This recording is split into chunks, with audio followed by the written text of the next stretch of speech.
Imer Noticias presenta. ¿Cómo está usted?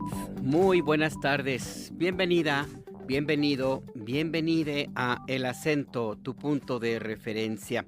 Es el lunes 9 de febrero de 2026, la 1 de la tarde en Ciudad de México, el mediodía, las 12 en Ciudad Juárez, Chihuahua, y las 11 de la mañana en Tijuana, Baja California. La señal del IMER, del Instituto Mexicano de la Radio, presente en toda la República y más allá de nuestras fronteras a través de nuestras transmisiones en Internet. Es un día importante en materia informativa, no solamente por la celebración de la Marcha del Día de la Lealtad, este recorrido a caballo que hizo el entonces presidente Francisco I. Madero, acompañado de los cadetes del Heroico Colegio Militar, desde el Castillo de Chapultepec hasta Palacio Nacional, y que marcó un punto de partida, un punto de inflexión en la historia de nuestro país. Un mensaje muy claro: los intentos intervencionistas de Estados Unidos a la conjura, la traición interna de grupos políticos ajenos al movimiento revolucionario que había triunfado al menos en la parte electoral, y que resultan ser estos mismos grupos nostálgicos del porfiriato, los mismos,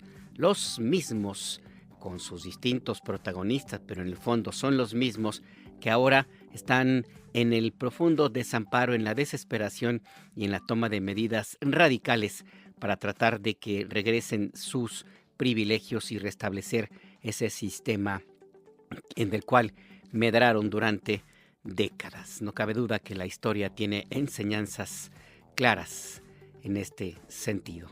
Eso es parte de la noticia, pero hay más. Comenzamos. La presidenta Claudia Sheinbaum Pardo informó en su conferencia matutina que regresarán unas 200 concesiones mineras al Estado mexicano.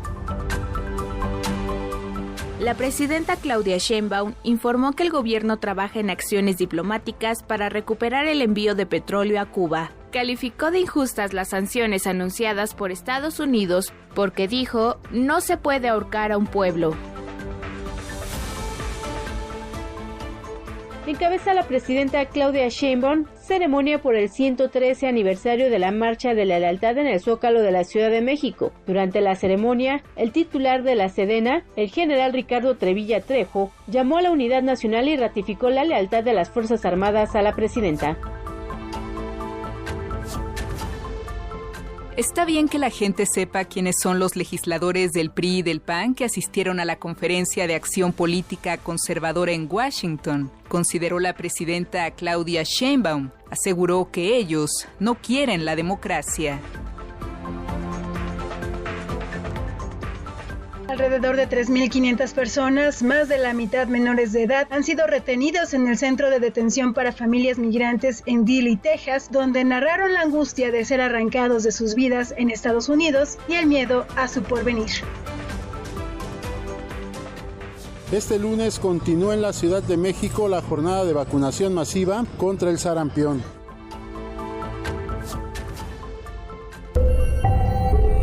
Imer Noticias presenta El Acento, con Alberto Nájar. Tu punto de referencia.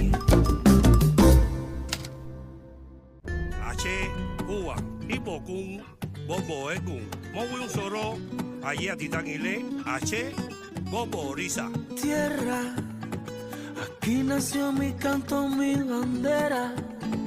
Sonrisas que se cuelan por la puerta del balcón en este viaje que hoy me trae de vuelta.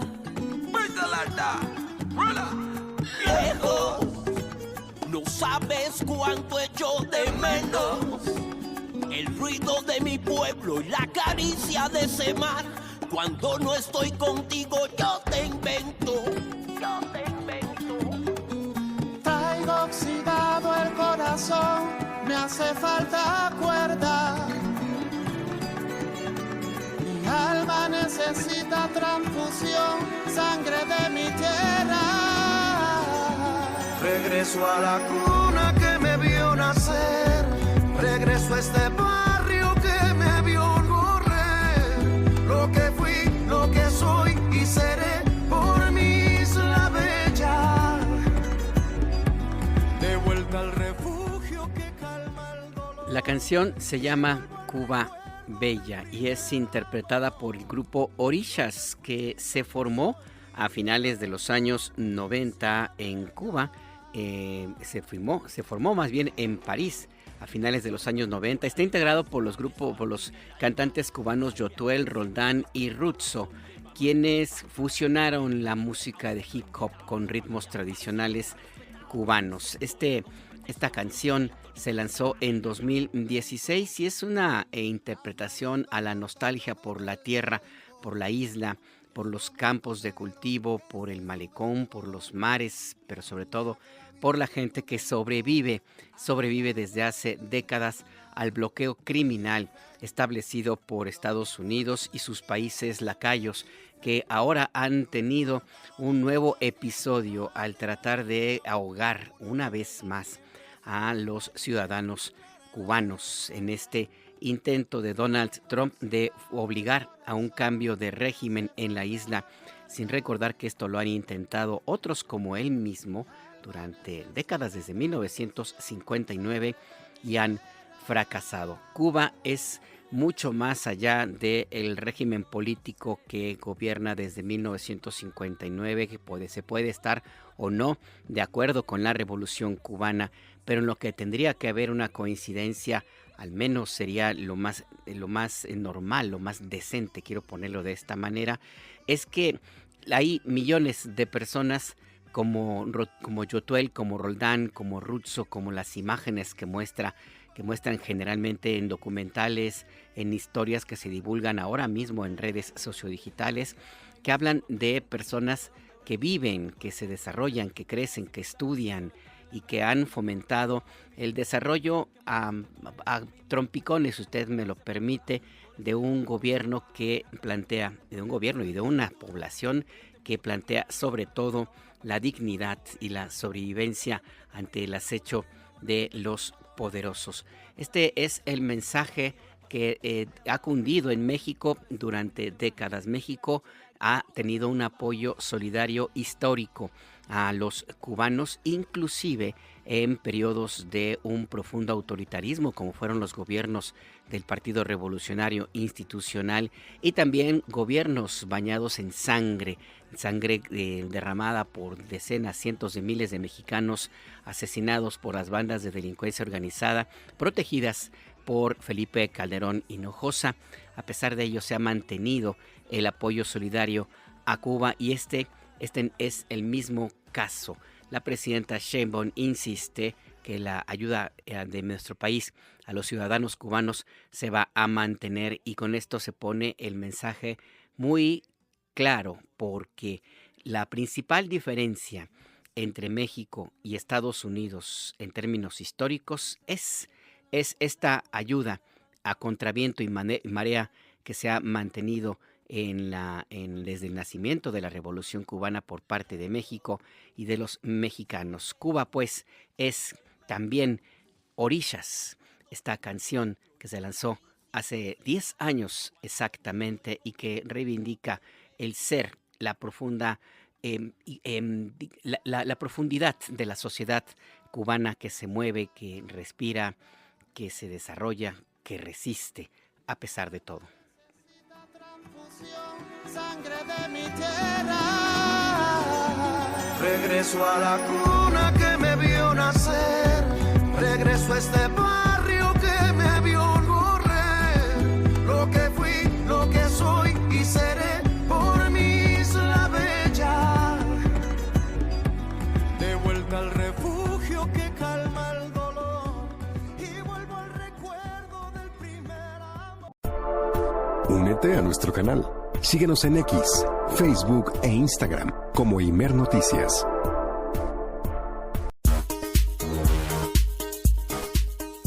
Usted se encuentra en El Acento, tu punto de referencia. Le recuerdo que puede comunicarse con nosotros a nuestras vías de contacto, por ejemplo a través de WhatsApp 5566-312427, 5566-312427.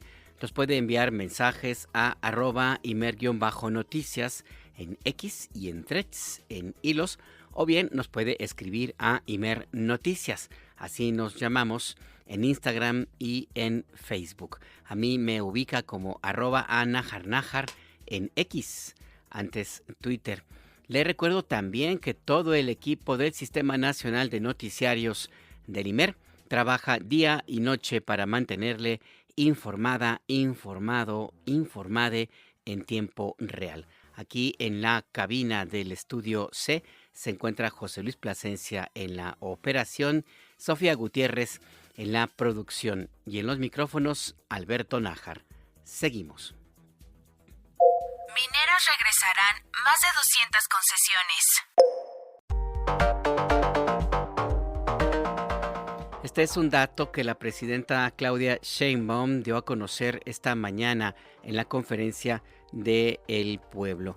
Van a regresar a el control del Estado mexicano 200 concesiones que fueron entregadas a minas para la explotación de diversos minerales en el territorio nacional. Estas concesiones regresan porque no están en operación, no están siendo administradas, no se operan por completo. Es una circunstancia muy parecida a lo que sucede con las concesiones de agua, que en muchos casos no eran utilizadas por las personas o empresas que recibieron este permiso para explotar el agua en el país, y que ante la necesidad de que haya abastecimiento tanto en el campo como en las ciudades, pues se promovió el que regresen voluntariamente. Es el mismo caso de las 200 concesiones mineras que serán reintegradas a el Estado mexicano. No se trata de ninguna expropiación. Si usted ya le llegó el mensaje en el chat de mensajería instantánea de WhatsApp, sobre todo, o ya escuchó en la radio comercial o en la televisión privada, no es así. No se trata de ninguna expropiación. Se trata simplemente de que son concesiones que no se utilizan y que pues van a ser reintegradas a el Estado, al su verdadero propietario, porque en ese sentido, de acuerdo con el artículo 27 de la Constitución, los recursos naturales de la tierra, del aire, son propiedad del Estado, es decir, de todas, todos, de todes. Nuestra compañera Claudia Telles nos tiene los detalles de este anuncio formulado en la mañana. Claudia, cuéntanos. Buenas tardes. Alberto, buenas tardes. Un saludo para ti, para el auditorio. La presidenta Claudia Sheinbaum Pardo adelantó en su conferencia matutina que regresarán unas 200 concesiones mineras al Estado mexicano. Ella explicó que no habrá nuevos permisos para la apertura de minas e indicó que pronto se dará a conocer de qué concesiones se trata. Vamos a escuchar. Tenemos muy claro que los recursos naturales no se entregan, eso lo tenemos clarísimo. Y que tampoco ahora vamos a iniciar con un proceso de apertura de minas. De hecho, es lo contrario, les adelanto. Estamos trabajando porque se van a regresar más de 200 concesiones mineras al Estado mexicano. Más de 200 concesiones mineras se van a regresar de concesiones que se tenían. Entonces, nosotros no vamos a cambiar esa política. La presidenta Claudia Sheinbaum Pardo destacó que las concesiones se regresarán de manera voluntaria porque no están en producción y enfatizó que no hay ningún acto de autoridad. Vamos a escuchar. Pero son varias concesiones que van a regresar. Pues porque no estaban en producción. Entonces, si no están en producción, pues mejor que se regresen, ¿no? Ellos mismos voluntariamente las devuelven. No hay ningún acto de la autoridad, sino que de manera voluntaria se regresa. A petición, obviamente, es como el agua. Si no estás usando tu concesión de agua, pues regrésala para que no quede concesionado ese pedazo de tierra para la minería. La presidenta Claudia Sheinbaum Pardo Además, fue cuestionada sobre el plan de acción entre Estados Unidos y México sobre minerales críticos como el litio. Informó que no hay nada firmado e indicó que se tiene claro que no se modificarán las leyes en la materia y la soberanía del sector se mantendrá. Dijo que cada país explora e investiga en sus territorios conforme a sus propias leyes y en todo caso la comercialización de los productos es a través de los tratados. Vamos a escuchar. Entonces, este plan de acción que se publica, todavía no se firma nada, no tiene nada en particular y tenemos muy claro nuestra soberanía, eso es lo primero, y también tenemos muy claro que es nosotros exploramos, investigamos aquí conforme a nuestras propias leyes y ellos investigan y exploran allá en su país conforme a sus propias leyes. Y en todo caso, la comercialización de estos productos, pues nosotros tenemos tratados con todos los países del mundo. Alberto, cuestionada sobre los avances en el proyecto de Litiomex, informó que actualmente se trabaja en el desarrollo de una tecnología que sea económicamente factible para la extracción de ese material y precisó que la mejor tecnología que se tiene, y se tiene la patente, está en el Instituto Mexicano del Petróleo. El reporte muy puntual. Muchas gracias, Claudia Telles. Hasta luego. Hasta luego, que tengas una buena tarde. Y sí, es importante este dato porque en el gobierno del presidente Andrés Manuel López Obrador se informó que pues prácticamente más del 40%, en algunos casos se hablaba hasta el 60% del territorio nacional está concesionado a compañías mineras. Hay casos de miles de comunidades que no saben que su tierra ya no les pertenece porque fue entregada para la explotación minera, particularmente en los gobiernos de Felipe del Sagrado Corazón de Jesús Calderón. Bueno, hay que decir gobierno, más bien en la periodo de usurpación del gobierno de México de Felipe del Sagrado Corazón de Jesús Calderón Hinojosa y de Vicente Fox Quesada, que juntos entregaron cerca de 28,000 concesiones mineras, más de 35 millones de hectáreas fueron las que se entregaron en el periodo entre 2006 y 2012, en el periodo de proceso, en el tiempo de usurpación del gobierno de México. 35.5 millones de hectáreas que equivalen a todo lo enajenado durante el periodo del porfiriato, los más de 30 años del gobierno de Porfirio Díaz. Bueno, se entregaron más de 35 millones de hectáreas en el periodo de Calderón. Con Porfirio Díaz fueron 30 millones en 30 años. La superficie concesionada a las minas supera las 117 millones de hectáreas, sí, 117.6 millones de hectáreas. El país tiene una superficie de 196 millones de hectáreas, es decir, la mayoría del territorio nacional está concesionado a las minas y esto ocurrió a partir del gobierno de Carlos Salinas de Gortari hasta el de Enrique Peña Nieto. En el periodo de el presidente Andrés Manuel López Obrador no se entregó ni una sola concesión minera y esto se va a mantener ahora mismo en el gobierno de la presidenta Claudia Sheinbaum. Así es que es importante el anuncio que se hizo esta misma mañana. 200 concesiones mineras que van a regresar a manos del Estado mexicano. La presidenta Sheinbaum también dijo que no existe nada acordado con Estados Unidos en materia de entrega o venta de minerales críticos, como ha mencionado varias veces el gobierno de ese país. No hay nada firmado. Existe un acuerdo de colaboración que es añejo, viene de 1993-94, cuando se negoció y firmó el Tratado de Libre Comercio de América del Norte y cuando entró en plena operación, pero esto no significa que haya nada distinto a lo que ya existe. Tampoco va a haber cambios en las leyes mineras como exigen las compañías mineras, sobre todo extranjeras, particularmente de Canadá, y aplauden y apoyan la mayoría de los medios comerciales de comunicación. No habrá cambios en la legislación, se mantendrá igual como se existe hasta ahora y que fue modificada en el tiempo del presidente Andrés Manuel López Obrador. Ahí pues este dato que se dio a conocer esta mañana. Injustas las sanciones por apoyar a Cuba, advierte Sheinbaum.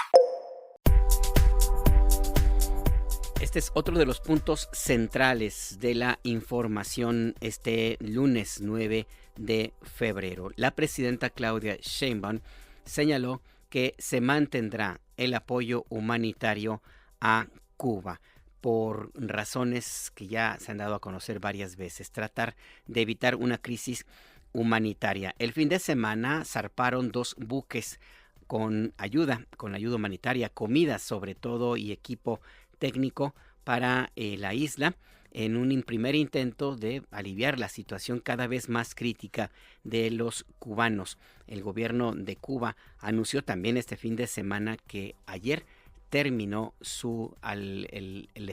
digamos, la cantidad de turbocina que tenía almacenada para recargar a los aviones con turistas que aterrizan todos los días en ese lugar, lo cual implica un paso más hacia el ahogamiento que pretende establecer el gobierno de Estados Unidos. El gobierno de México se ha ofrecido como mediador en este conflicto diplomático, comercial y eventualmente hasta militar que existe entre los gobiernos de Cuba y de Estados Unidos. ¿De qué se trata? Nuevamente Claudia Telles tiene la información. Adelante de nuevo, Claudia. Buenas tardes otra vez. Alberto, te saludo nuevamente. La presidenta Claudia Sheinbaum Pardo calificó de injustas las sanciones aranceles anunciados por Estados Unidos para los países que envíen petróleo a Cuba, porque dijo no se puede ahorcar a un pueblo. En la conferencia matutina de este lunes, la mandataria informó que su gobierno trabaja en acciones diplomáticas para evitar las sanciones por enviar a petróleo a la isla. Al señalar que por el momento está detenido el envío de hidrocarburos a Cuba, la mandataria destacó que se puede estar de acuerdo o no con el régimen de ese país, pero no está bien que se haga sufrir a un pueblo porque en este momento no tiene combustible para hospitales o escuelas. Vamos a escuchar. Es muy injusto esta sanción que se está imponiendo a los países que vendemos petróleo a Cuba. Muy injusta, no está bien. Porque no están bien las sanciones que afectan al pueblo. Puede uno estar de acuerdo o no con el régimen de gobierno de Cuba, pero no debe afectarse a los pueblos nunca. Entonces nosotros vamos a seguir apoyando y seguimos haciendo todas las acciones diplomáticas necesarias para poder recuperar el envío de petróleo, porque no se puede ahorcar a un pueblo así, de esa manera. Es muy injusto, muy injusto. Recordó que este fin de semana 2 buques de la Marina salieron hacia Cuba, sobre todo con alimentos, y destacó que continuará el apoyo para el pueblo cubano. Vamos a escuchar. Sí va a haber más apoyo. El pueblo de México siempre es solidario. Nadie puede ser omiso a la situación que está viviendo en este momento el pueblo de Cuba por las sanciones que se están imponiendo a cualquier país que envíe petróleo por parte de Estados Unidos de una manera muy injusta. Entonces vamos a ayudar al pueblo de Cuba como siempre se ha ayudado en cualquier momento a pueblos que lo necesitan. Esa es la esencia del pueblo de México, la fraternidad, el apoyo. Y ahora se enviaron alimentos principalmente y se va a enviar más y vamos a apoyar en lo que haga falta. La presidenta Claudia Sheinbaum Pardo refrendó que México siempre estará dispuesto a que a través de nosotros, dijo, se establezca una comunicación entre ambos países para resolver lo más pronto posible esta situación por la vía pacífica y para que no haya sufrimiento de un pueblo. Señaló que los legisladores de oposición, en lugar de criticar el envío de petróleo a Cuba por un posible impacto en la revisión del TEMEC, deberían no ser malagüero y levantar la voz para apoyar a Cuba. Vamos a escuchar. Ellos también deberían, en vez de estar haciendo mal agüero, que así se dice, ¿no? Sí. Que ellos también deberían, pues, de levantar la voz para apoyar al pueblo cubano, como históricamente lo ha hecho México con todos los pueblos del mundo, y Cuba no es la excepción. Debería el Congreso, todos los partidos, decir que no tiene por qué sufrir el pueblo cubano. El reporte. Gracias de nuevo, Claudia Telles. Hasta luego, Alberto. Hasta luego, que tengas buena tarde. Y sí, es que ha habido algunas críticas de parte de legisladores y partidos políticos de oposición en el sentido de que creen que, o afirman más bien, que la ayuda humanitaria a Cuba va a tener repercusiones importantes hacia nuestro país. y han pedido, más bien han exigido que se suspenda este apoyo de parte de México hacia los cubanos, hacia los habitantes de esa isla, en un esfuerzo, un intento pues de desmemoria, de borrar lo que ocurrió en el pasado, cuando, por ejemplo, en los periodos de gobierno del Partido Revolucionario Institucional e inclusive en los periodos de gobierno del Partido Acción Nacional, nunca se interrumpió la ayuda solidaria hacia el pueblo cubano. De hecho, Enrique Peña Nieto le condonó la deuda que existía en petróleo y en otros elementos que México le había vendido a la isla. Le perdonó la deuda, también en un afán de respaldo solidario. También ha habido también apoyo en otros momentos. De hecho, el presidente Fidel Castro de Cuba estuvo en la toma de posesión de Carlos Salinas de Gortari. Ha habido también un apoyo importante en los gobiernos de José López Portillo. Miguel de la Madrid menos, pero también tuvo un respaldo importante en materia económica y también política, por supuesto, y en otros periodos de gobierno, inclusive en el momento en el cual Ernesto Zedillo gobernó a el país y que determinó abstenerse, ordenó a la representación de México en Naciones Unidas que se abstuviera en el voto de condena en contra del bloqueo económico a Cuba. Inclusive en ese periodo también se mantuvo el respaldo de México a los cubanos, así como en el periodo de Vicente Fox Quesada y en el tiempo de usurpación del gobierno de México de Calderón Hinojosa. No ha habido interrupción del respaldo mexicano a Cuba y tampoco lo va a haber en este momento, según dijo la presidenta Claudia Sheinbaum. Y es importante también destacar el dato. México ha ofrecido que puede ser intermediario en este nuevo conflicto que existe entre el gobierno de Cuba y el de Estados Unidos. Simplemente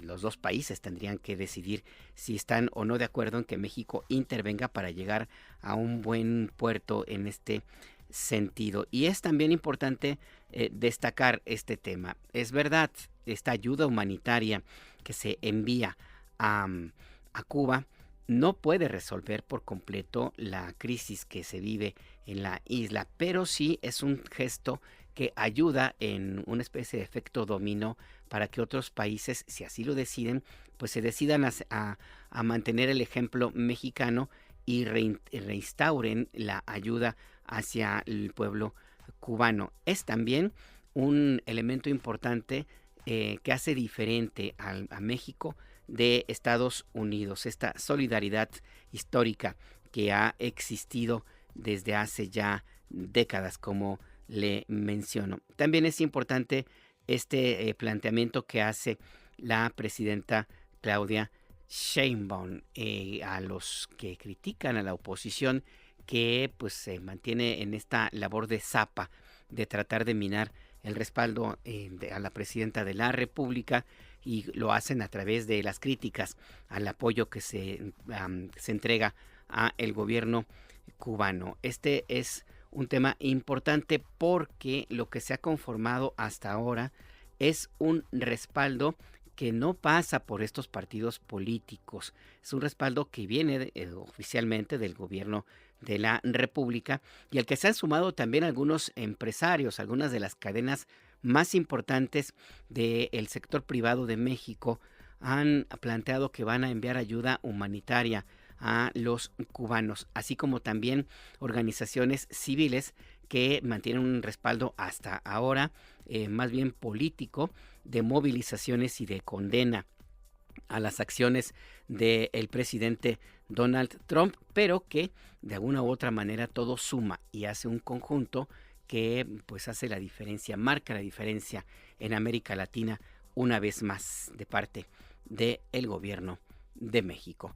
El gobierno de Cuba, el presidente Díaz-Canel, el canciller de ese país, han expresado el agradecimiento hacia la ayuda que envió México de manera solidaria, particularmente el fin de semana con estos dos buques que zarparon de Veracruz. este respaldo se espera que se mantenga de una medida pues cada vez mayor ahora sí que de acuerdo como la situación política lo permita. No es sencillo el papel que tiene la presidenta Claudia Sheinbaum, porque el gobierno de Donald Trump sí mantiene su amenaza de sancionar a los países que apoyen a Cuba y el riesgo va a estar allí presente. Pero esto ha estado siempre con mayor o menor medida, pero siempre ha estado en el escenario. México debe saber quiénes quieren vender a la patria.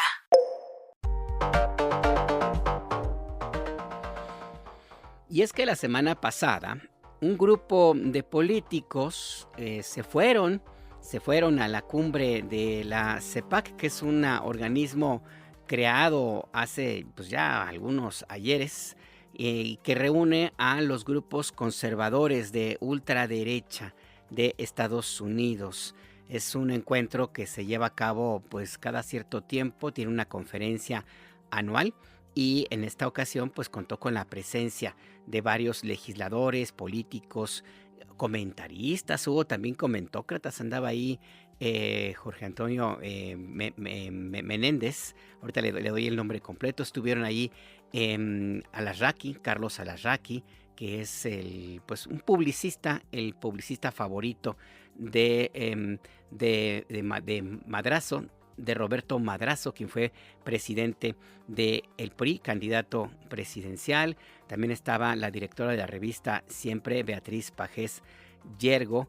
Estuvo también el exgobernador panista de Tamaulipas, Francisco Javier García Cabeza de Vaca, quien pues tiene un proceso judicial en México y también en Estados Unidos pendiente de ejecutar porque pues se encuentra en Estados Unidos. También estuvo el diputado local del PAN de Ciudad de México, me refiero a Raúl Torres Guerrero. Estuvo también la diputada priista Tania Larios Pérez, estuvo también Eduardo Verástegui, me faltaba también este personaje que se dice muy cercano al presidente de Estados Unidos, Donald Trump, que hace todo lo posible por quedar bien con el jefe de la Casa Blanca. En fin, estuvieron varios por allá y con el mismo propósito de hablar mal de nuestro país y plantear en algunos casos una abierta intervención militar del ejército estadounidense en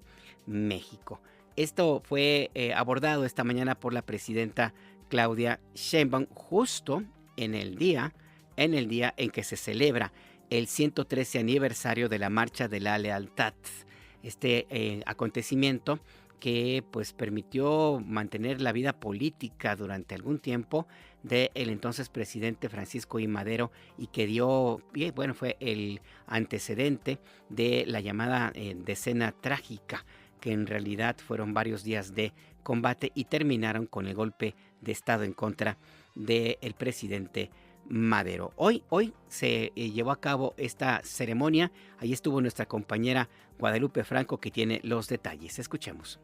Este lunes la presidenta Claudia Sheinbaum encabezó la ceremonia por el 113 aniversario de la Marcha de la Lealtad, la cual en esta ocasión se realizó en el Zócalo de la Ciudad de México y no en Chapultepec como en años anteriores. La presidenta realizó el recorrido de honor de la Alameda hasta el Zócalo de la ciudad, hecho que conmemora el inicio de la decena trágica, un golpe de estado militar contra el gobierno del entonces presidente Francisco I. Madero que ocurrió del 9 al 19 de febrero de 1913. Durante la conmemoración, el secretario de la Defensa Nacional, el general Ricardo Trevilla Trejo, refrendó la lealtad y el respaldo total de las Fuerzas Armadas a la presidenta, las instituciones y a la soberanía nacional. Las Fuerzas Armadas ratificamos a usted y a todas y todos los mexicanos que con valentía y lealtad seguiremos caminando junto con nuestra comandanta suprema, respaldando a las instituciones de la República y acompañando al pueblo de México.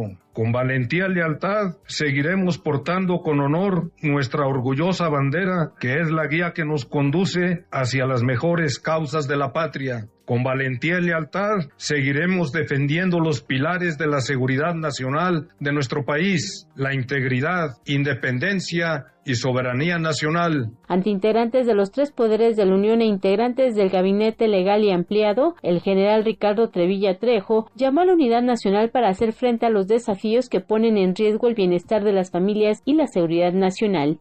En toda adversidad, la lealtad del pueblo de México es la fortaleza de la patria. Por ello, me permito hacer un llamado claro y decidido a la unidad de todas y todos los mexicanos para que juntos, sociedad, gobierno y Fuerzas Armadas, con absoluta lealtad, afrontemos todas las adversidades que pongan en riesgo el bienestar de las familias mexicanas y la seguridad de nuestro querido México. En su mensaje, el general Ricardo Trevilla Trejo recordó distintos momentos históricos de México, una nación que dijo es privilegiada por sus valores de lealtad, patriotismo, solidaridad y valentía. En este sentido, reiteró la obligación de las Fuerzas Armadas en armonizar los intereses individuales con las aspiraciones nacionales. Cabe mencionar que previo al recorrido de honor de la presidenta Claudia Sheinbaum, en alusión al trayecto que realizó el entonces presidente Francisco I. Madero en 1913, la titular del Ejecutivo Federal develó sobre la Alameda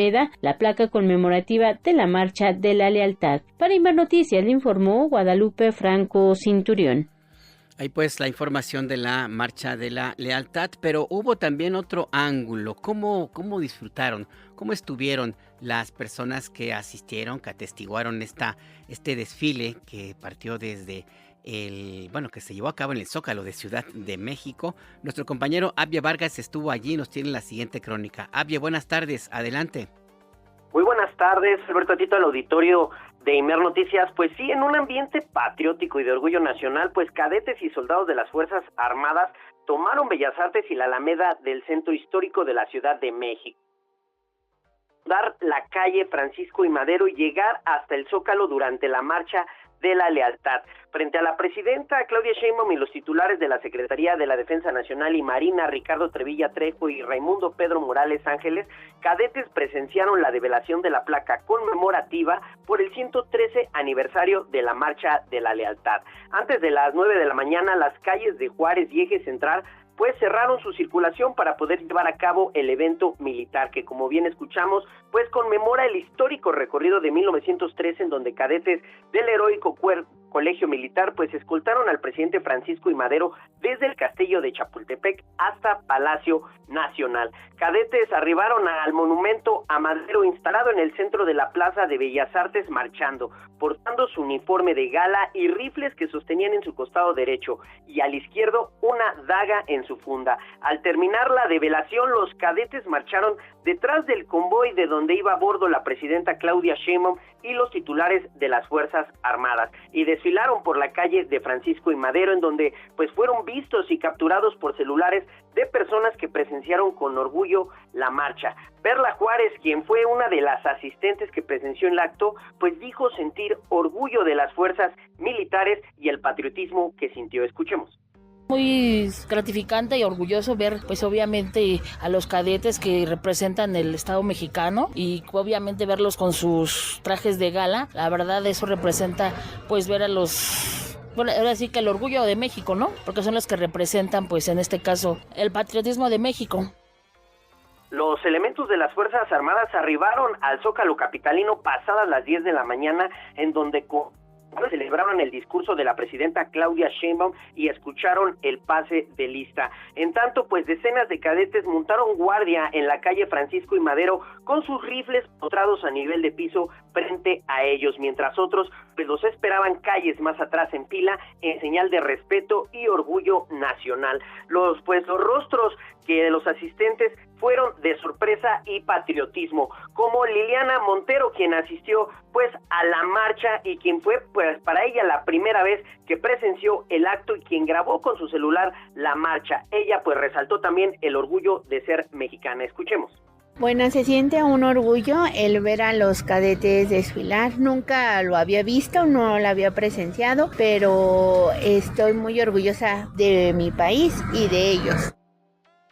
Y Y bueno, aunque la entrada al Zócalo capitalino fue blindada con vallas metálicas, pues muchos de los asistentes lograron capturar la conmemoración a distancia y escuchar los cañones, pues que adornaron la celebración de este 113 aniversario de la Marcha de la Lealtad. Esa es la información, Alberto. La información muy puntual. Gracias, Xavier Vargas. Estamos pendientes y buena tarde a todos. Buena tarde también para ti.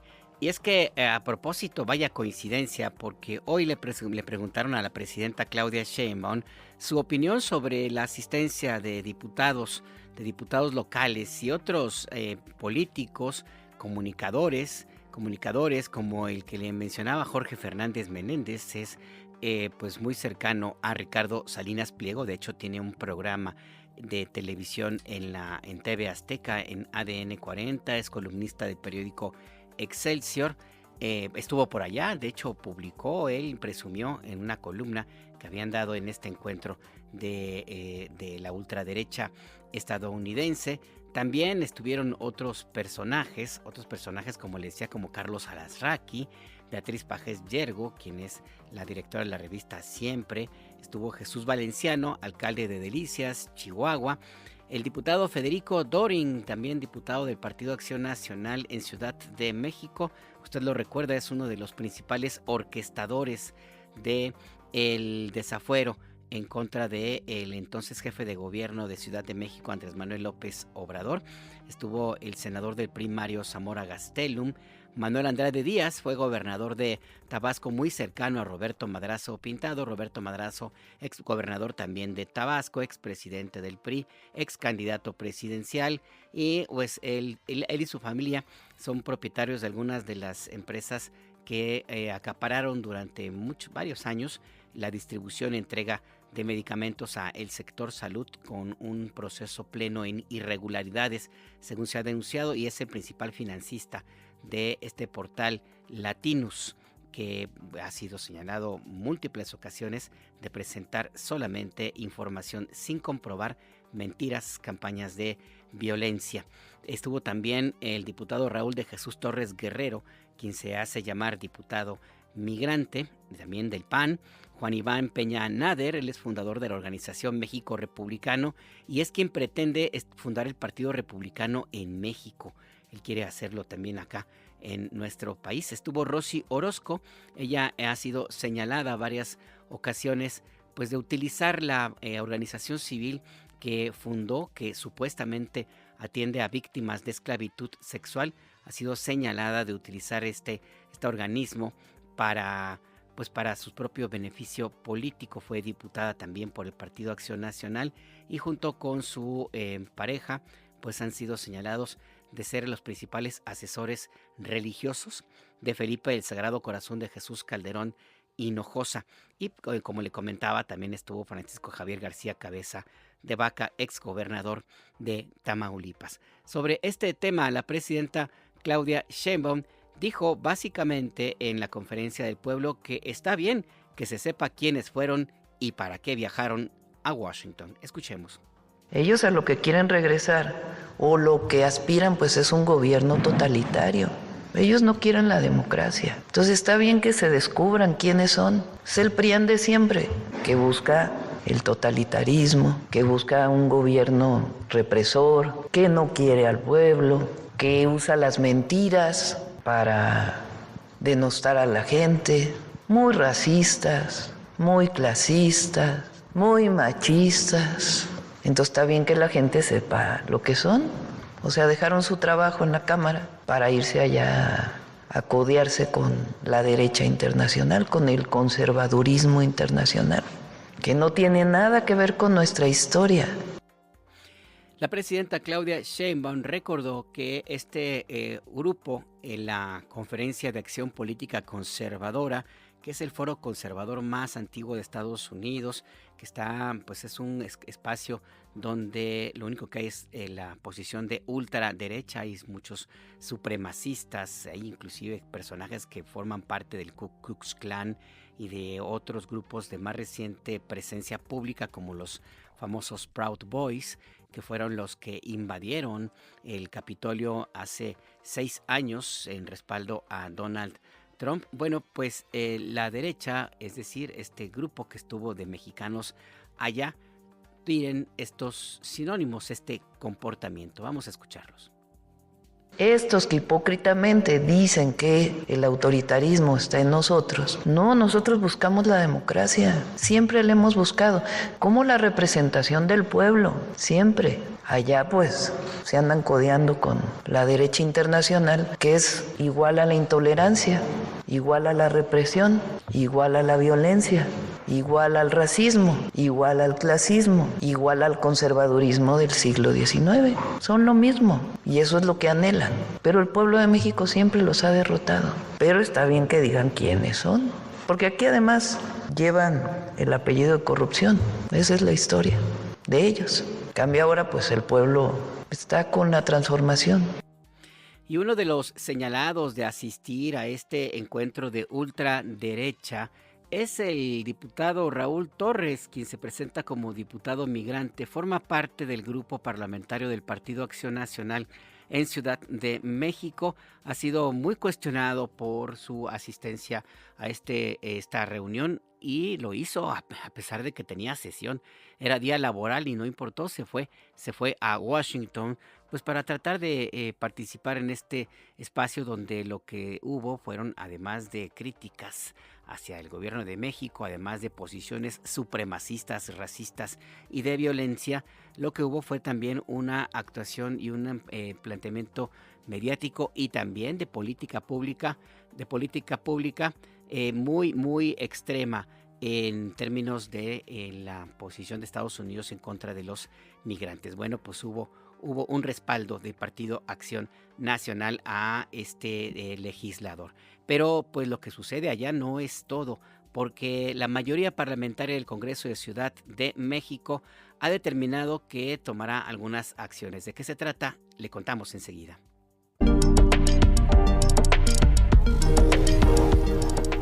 En el acento Tu Punto de Referencia conversamos con la diputada Brenda Ruiz. Ella forma parte del grupo parlamentario de Morena en el Congreso de Ciudad de México. Diputada, buenas tardes. Gracias por esta conversación. Les saluda Alberto Nájar. Alberto, muy buenas tardes a ti y a todo tu auditorio. ¿Cuál es el primer balance que hacen ustedes como legisladores de Ciudad de México del planteamiento que hace la presidenta Claudia Sheinbaum esta misma mañana, pero sobre todo de que algunos de los compañeros del Congreso de Ciudad de México participaron en este encuentro de ultraderecha internacional, diputada?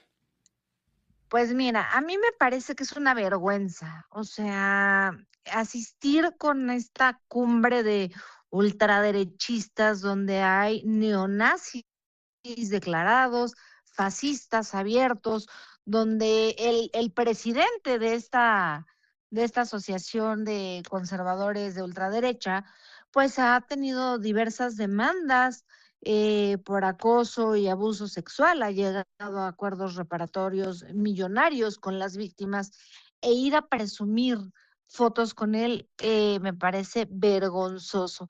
Y vergonzoso también es que ni siquiera los nombren en el boletín que emite esta misma asociación. Para ellos fue la gran cosa asistir con ellos, pero para ellos su asistencia ni siquiera contó.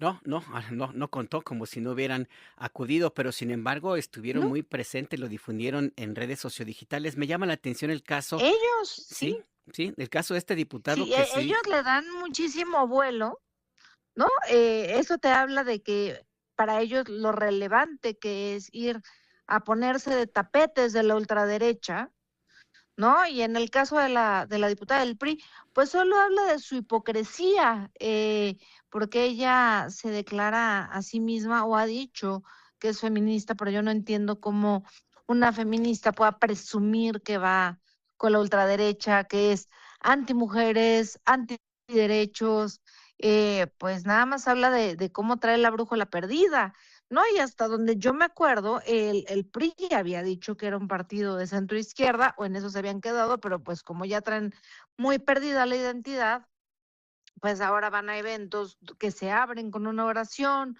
o su dirigente nacional sube fotos con el nuncio apostólico, porque ya no saben qué hacer, porque no juntan votos.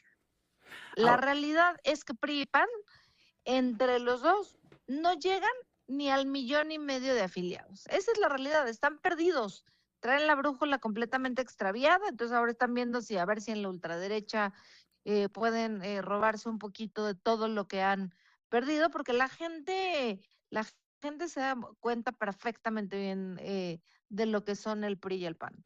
Ahora, diputada, en el Congreso de Ciudad de México conversamos con la diputada Brenda Ruiz. En el Congreso de Ciudad de México van a hacer un movimiento, un punto de acuerdo, según entiendo, para sancionar el que se vayan de turismo legislativo, así le llaman, en tiempos de trabajo del Congreso, diputada. Pues es que el jueves era la primera sesión de este periodo ordinario, pero ellos prefirieron asistir a la invitación de una organización que ni siquiera es oficial y fueron en nombre del Congreso de la Ciudad de México cuando no tenían autorización para hacerlo. Por supuesto que cada una de las y los legisladores es libre de decidir a dónde asistir. Si a ellos les gusta asistir con los neonazis y los fascistas, está muy bien, pero que lo hagan en su tiempo libre, no en la hora que tienen que estar laborando y que tienen que estar legislando, y menos a nombre del Congreso de la Ciudad. Nadie les prohíbe que su gusto sea irse a codear con agresores sexuales, con pedófilos, con nazis y fascistas, allá ellos, pero que no lo hagan en el tiempo que tendrían que estar legislando. Entonces queremos saber, porque ambos dicen que fue invitación de esta organización de ultraderecha, pues que nos digan cómo pagaron este viaje, dónde está la invitación y por qué asisten a nombre del Congreso de la Ciudad cuando no tienen facultades para ello. Diputada, ¿solicitaron permiso para ausentarse de la sesión? No. De hecho, pedimos que se les descontara el día porque no solicitaron el poderse ausentar de la sesión. ¿Cuándo se aprobaría este punto de acuerdo, diputada? Mañana lo estaremos presentando y mañana mismo seguramente lo estaremos aprobando porque no podemos permitir que se use el nombre del Congreso de la Ciudad para andarlo usando de tapete de la ultraderecha, de lo más rancio, de lo más conservador, de los neonazis, de los fascistas, de agresores sexuales. Pues estaremos muy pendientes, diputada Brenda Ruiz, integrante del Grupo Parlamentario de Morena en Ciudad de México, de lo que suceda en adelante. El Grupo Parlamentario del PAN ya defendió a sus integrantes, dice que no se fueron a turismo legislativo. ¿Qué decir de eso, diputada? Pues mañana veremos a quién le trajeron llaverito y recuerdito. Pues sí. Porque para defenderlos, pues, ¿qué les queda? O sea, en el PAN, pues también están en este plan de derecha rancia, están a 3 militantes de perder el registro, pues, ¿qué les queda más que defender a los que tienen? Pues sí, pues veremos entonces a ver qué es lo que se tejeron de allá. Muchas gracias, diputada. Gracias a ti, muy buena tarde. Buena Gracias. tarde también, hasta luego. La diputada Brenda Ruiz es vicecoordinadora del Grupo Parlamentario de Morena en el Congreso de Ciudad de México, y estos datos muy puntuales, más allá de las consideraciones políticas que también son muy válidas y a veces también necesarias, pues no pidieron permiso para irse, para ausentarse de la sesión. Están obligados los legisladores a avisar cuando no van a estar presentes en una sesión, y si no lo hacen se considera como que no trabajaron. Por eso es que se planteó que se descuente el día de la dieta, así se le llama el salario de los legisladores, y tampoco pues hubo ningún informe de que iban a ir a hablar a nombre del Congreso de Ciudad de México, lo cual es ilegal. No lo pueden hacer si no existe una comisión establecida y un mandato de la mayoría, o si forman parte de las comisiones o del órgano de gobierno que se considere como el representante de el Congreso. Es el caso del presidente o la presidenta del Congreso de Ciudad de México, de la Cámara de Diputados, del Senado de la República y de los congresos locales, bueno, hasta de los ayuntamientos, todos los órganos legislativos de nuestro país. No puede alguien, motu propio, ir y decir yo hablo en nombre de este órgano legislativo, el que sea, sin haber sido autorizado por la mayoría de los integrantes. Pero bueno, Eso es lo que sucede en Ciudad de México. Por lo pronto, como le comentaba, pues ya el PAN en esta entidad legislativa ya dijo, bueno, respaldó al diputado Raúl Torres, a quien se acusa de hacer turismo legislativo. El coordinador de ese grupo parlamentario en el Congreso capitalino, Andrés Ataide, dijo que no es un caso de turismo legislativo. Dijo además que el diputado migrante acudió al encuentro por invitación formal por escrito y puede ir y representar y defender los intereses de su electorado en los foros que él considere. No señala nada el grupo parlamentario de El PAN que en lo último que ocurrió en este encuentro en la Conferencia de Acción Política Conservadora fue una defensa de los migrantes. Por el contrario, el tono de esta reunión de grupos de ultraderecha fue condenar la presencia de las personas migrantes, avalar la violencia del gobierno de Estados Unidos en contra de niñas, niños, mujeres y hombres migrantes, particularmente mexicanos, respaldar a la secretaria de Seguridad, Kristi Noem, y la actuación brutal de el ICE, el grupo, la Agencia de Control e Inmigración de Aduanas, que pues asesinó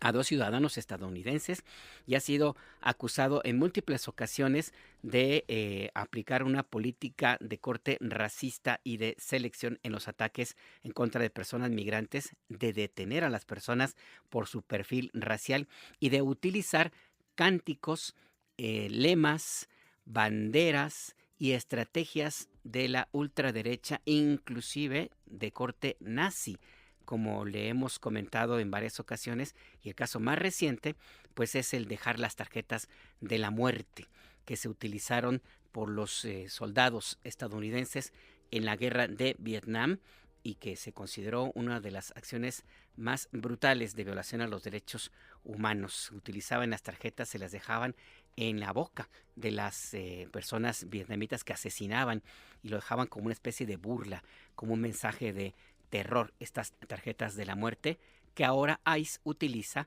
para dejarlas en los automóviles, en las casas, en los sitios donde detiene a las personas migrantes.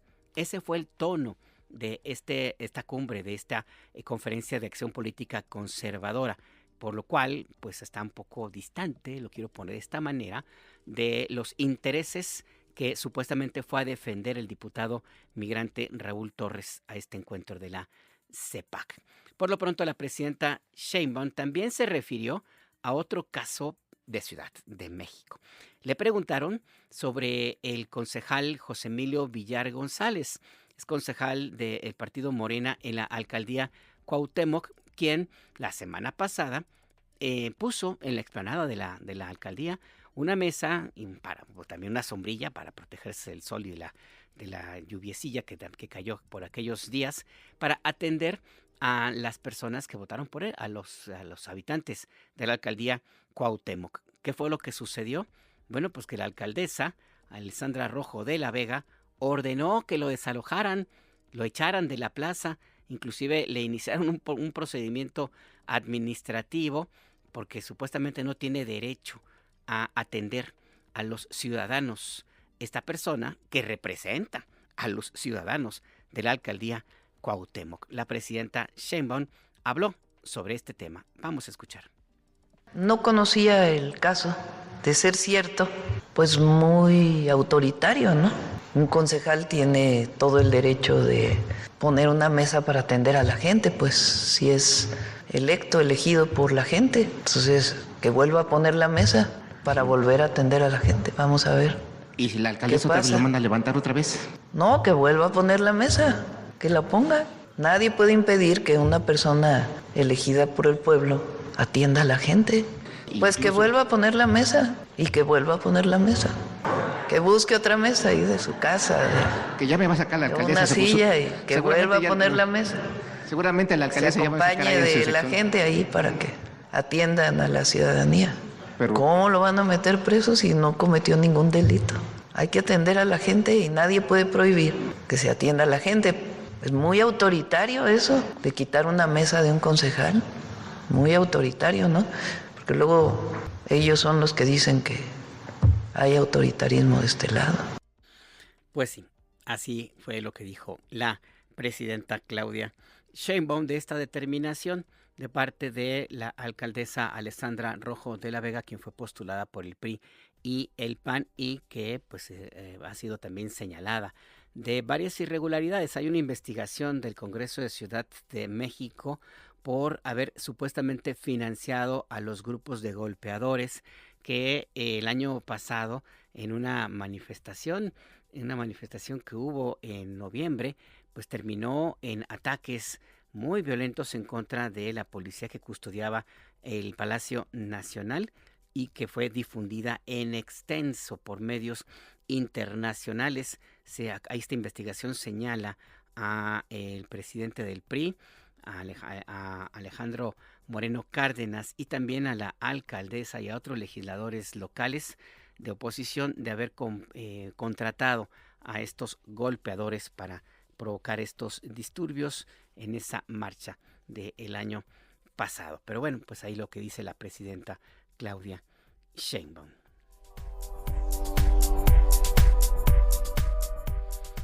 Cuba sigue en pie. Cuba pues sobrevive como lo ha hecho desde hace décadas, y Cuba es mucho más que la política. Se puede estar o no de acuerdo con el régimen que gobierna a la isla desde 1959, se puede estar o no de acuerdo con el bloqueo establecido desde los años 60 por la Casa Blanca, se puede estar o no de acuerdo con lo que sucede en periodos de dificultades. También hay que decirlo, pues estas dificultades o la prohibición inclusive para poder salir de la isla, pero pues al final del día lo que importa y ha importado siempre para México son los cubanos, son los ciudadanos de a pie que van más allá de la política, de la represión, del autoritarismo, que resisten, que mantienen una posición digna y que son capaces de crear piezas musicales de una gran belleza que son apreciadas por todos, hasta por los ultraderechistas. En el barrio La Cachimba se ha formado la corredera. En el barrio La Cachimba se ha formado la corredera. Allá fueron los bomberos con sus campanas, sus sirenas. Allí fueron los bomberos con sus campanas, sus sirenas. Ay, mamá, ¿qué pasó? Ay, mamá, ¿qué pasó?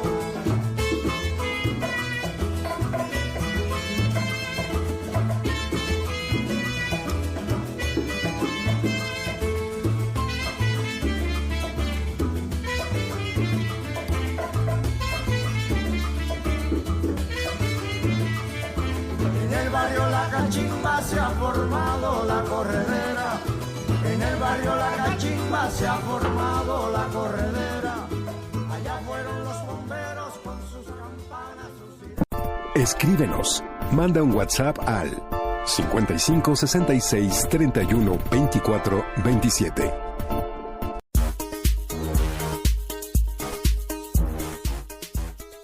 Está usted en El Acento, tu punto de referencia. Recuerde, se puede comunicar con nosotros a nuestras vías de contacto 5566 31 24 27, 5566 31 24 27, mensajes de audio o de texto es nuestro número de WhatsApp.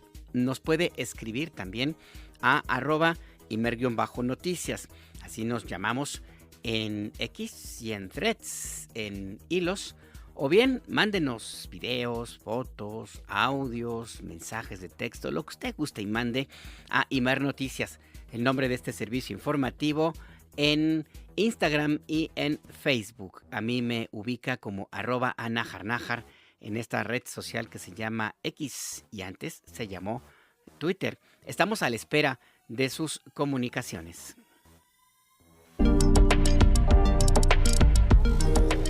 Y a propósito de Cuba, la situación que se vive en ese país en estos momentos, sobre todo ante el endurecimiento del bloqueo que estableció Estados Unidos hace décadas y la situación cada vez más fuerte de desabasto, Por ejemplo, ya se anunció oficialmente que no hay turbocina para los aviones que llegan todos los días al aeropuerto de La Habana y que llevan turistas que forman parte de una de las actividades económicas fundamentales para la sobrevivencia de los cubanos. Pues hay una circunstancia pues grave cada vez. No son pocos los que dicen que podría repetirse este periodo, este momento del periodo especial que ocurrió a partir de 1991, cuando pues se concluyó la perestroika, inició la glasnost en el bloque soviético y Cuba quedó a la deriva, quedó sin el apoyo que durante décadas había recibido de la Unión Soviética y que le permitía contar, por ejemplo, con petróleo, con alimento, con intercambio educativo, con apoyo militar y también una cobertura que significaba formar parte del bloque soviético, con todo lo que ello implica ante las acechanzas, los intentos de derrocamiento y los ataques arteros y abiertos de parte de Estados Unidos para tratar de echar por tierra a la revolución cubana. No hay que olvidar la invasión de Bahía de Cochinos, que fue un grupo de cubanos entrenados por la CIA y financiados por el gobierno de Estados Unidos, que pretendieron, bueno, de hecho desembarcaron en la isla, concretamente en Bahía de Cochinos, con la idea de formar un proceso revolucionario como el que había ocurrido unos años antes y con el claro propósito de derrocar, de destituir, de asesinar al presidente Fidel Castro, quien se salvó en muchas ocasiones pues de intentos de ataques, de atentados. De hecho, la seguridad del comandante era extrema, no se sabía exactamente en dónde dormía cada noche. Era común que cuando salía de Cuba despegaban dos aviones igualitos, y no se sabía en cuál de ellos viajaba Fidel Castro. ¿Cuál era la idea, el propósito? Pues despistar o tratar de proteger a el presidente cubano de un ataque de la aviación estadounidense o de cualquier otra aeronave financiada por Estados Unidos. Lo mismo sucedía cuando había eventos públicos, esas historias de que en realidad quien aparecía en las calles de La Habana o en algunos otros sitios de Varadero, por ejemplo, en Santa Clara, en Cienfuegos, era un doble, no era necesariamente el comandante Castro. A mí me tocó, por ejemplo, que cuando estuve en la isla, en una cobertura periodística en pleno periodo especial, no nos permitieron acercarnos al comandante Castro por razones de seguridad. Pero bueno, todo esto ocurría en Cuba y pues es parte de la circunstancia que se vive desde hace décadas, como le digo. Vamos a conversar, enlazarnos con Bárbara Betancourt Abreu. Ella es periodista de Radio Habana, Cuba, a propósito de esta circunstancia que empieza a agravarse cada vez más con motivo del desabasto de petróleo. Bárbara, buenas tardes, adelante, cuéntanos. Pues un saludo ciertamente desde La Habana, un placer contactar con ustedes y sobre todo porque me gustaría en primerísimo lugar dar un agradecimiento a México, a su gobierno, a su presidenta, al pueblo mexicano por la actitud solidaria y valiente que han mantenido a lo largo de la historia, pero de manera particular en estos momentos de grave situación económica como la que atraviesa el país y a la que hacía referencia cuando hablábamos para mantener este contacto, que me permite informar que sí hay una situación difícil, hay una situación en la que abundan las carencias, las necesidades, pero hay una disposición de seguir adelante y no es un fanatismo ni es una consigna. Hay reservas todavía en este pueblo para seguir defendiendo un sistema que ha estado bajo presión desde los primeros días del triunfo de la revolución. Cuando nosotros hablamos de todo lo que se ha hecho, nos imaginamos al mismo tiempo cuánto más se hubiera podido hacer si no hubiéramos estado sometidos a una guerra económica, a una política de bloqueo que ha ido acumulando problemas e insuficiencias a lo largo de este tiempo, sin negar los propios errores que se han cometido en la conducción de la política económica, por ejemplo. Hoy estamos sufriendo consecuencias que nunca hubiéramos tenido que enfrentar de no haberse aplicado, sobre todo en los últimos años, desde el primer mandato del presidente Donald Trump, un conjunto de medidas que fueron haciendo más difícil la existencia del país, bloqueando sus posibilidades de comercio, sus posibilidades de crecimiento económico, de relación y de cooperación con otros países a los que amenaza constantemente cuando se relacionan de una manera legal, por supuesto, con Cuba. Decimos que la política de bloqueo no solo afecta a Cuba, afecta también a terceros porque tiene un carácter extraterritorial, y basta con revisar artículos que se han escrito sobre la materia, los informes que de año en año presenta Cuba a la Asamblea General de Naciones Unidas con lo que se puede calcular del bloqueo. El bloqueo además tiene daños que son intangibles. Es el niño que se queda sin un medicamento, la madre que llora porque un hijo no se salva, pudiendo haberse salvado si se hubiera contado con un medicamento que Estados Unidos nos niega. No es un discurso. Realmente durante la pandemia, cuando el país se quedó sin oxígeno y tratamos de comprarlo y de comprar respiradores, Estados Unidos nos cerró la puerta. Y no solo nos cerraba las puertas, sino que obstaculizaba cualquier gestión que Cuba tuviera que hacer. Hay muchas anécdotas, hay muchas historias de dolor, muchas historias de frustraciones. Hablan muy ligeramente de que de Cuba se van los cubanos, y claro que se van porque hay algunos que no encuentran la posibilidad de hacer su proyecto de vida, porque además desde que nacieron, más del 70% de la población cubana nació bloqueada, no han conocido otra cosa más que estrecheces pese a las grandes realizaciones que en materia de salud y de educación disfruta el pueblo. Estas últimas medidas rematadas, sobre todo con la amenaza que pende sobre todos los países que se atrevieran a vender petróleo a Cuba, bueno, pues ha complicado muchísimo más la situación. El gobierno se ha reunido, se han dispuesto medidas que han sido anunciadas por cada uno de los integrantes del gabinete de gobierno. Lo hizo el de Comercio Exterior, los ministerios de Salud, de Educación, en fin, han dicho las medidas que puntualmente se han ido tomando ante la escasez de combustible que paraliza, por ejemplo, el transporte prácticamente en todo el país, que tiene las industrias produciendo en un mínimo de sus capacidades, que además hay mayor rigor en el funcionamiento de las instituciones de salud y de educación. Todo eso es consecuencia de la imposibilidad de acceder al combustible que necesita Cuba y que necesitan casi todos los países. Ningún país puede renunciar al combustible y la inmensa mayoría de los países están obligados a comprarlo fuera de su territorio nacional porque algunos no disponen de ese preciado recurso. Pues bueno, a nosotros nos han sometido, y además lo dijo con todas las letras.